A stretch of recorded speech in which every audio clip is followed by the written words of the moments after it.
मधुपुर विधानसभा seat पर उपचुनाव की घोषणा अगले महीने संभावित है और इसे लेकर जेएमएम और बीजेपी दोनों की तैयारियां चल रही हैं। मंत्री हाजी हुसैन के निधन के बाद खाली हुई इस सीट पर जेएमएम आसान जीत का दावा ठोक रहा है, वहीं बीजेपी आजसू के समर्थन के बाद मधुपुर सीट को लेकर कॉन्फिडेंट नजर आ रही है।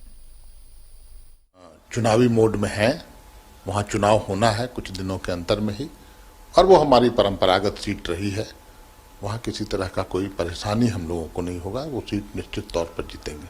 जैसा 2 उपचुनाव अभी आपने देखा होगा, दुमका और बेरमो, तो जो एक नेतृत्व, युवा नेतृत्व हेमंत सोरेन जी का झारखंड में, जिसकी सराहना चाहूँ और होती है पूरे राष्ट्रीय स्तर पर, तो वैसी परिस्थिति में ये एक उपचुनाव जीतना हमारे लिए कोई बहुत बड़ी बात नहीं होगी। इस तरीके से इस सरकार ने 13 महीने के भीतर इस प्रदेश की जनता को त्रस्त कर दिया है, तो पूरे प्रदेश में सरकार के खिलाफ माहौल है और मधुपुर चुनाव हम अच्छे मार्जिन से जीतेंगे। इस बार एनडीए के फोल्डर में आजसू के आने से हम बहुत मजबूत हुए हैं और हमें पूरी उम्मीद है कि आजसू भी वहाँ एक सशक्त उम्मीदवार के रूप में 45,000 से ज़्यादा वोट आजसू ले लाया था, तो हमें पूरी उम्मीद है कि आजसू का पूरा समर्थन मिलेगा और एनडीए का उम्मीदवार जो है वो महागठबंधन के उम्मीदवार को करारी शिकस्त देगा।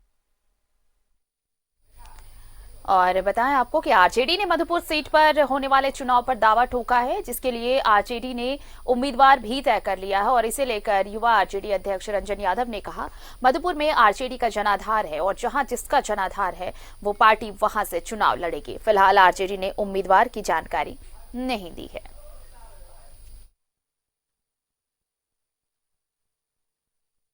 बिहार में लड़ रहे थे तो जेएमएम भी बिहार में लड़ी, उसमें हम लोग को कोई एतराज नहीं हुआ। उसी के तहत हम लोग फ्रेंडली लड़ेंगे और जो उसमें जीतेगी उसका जीत होगा, या गठबंधन में ही रहेंगे। हम लोग गठबंधन के तहत चुनाव लड़ेंगे।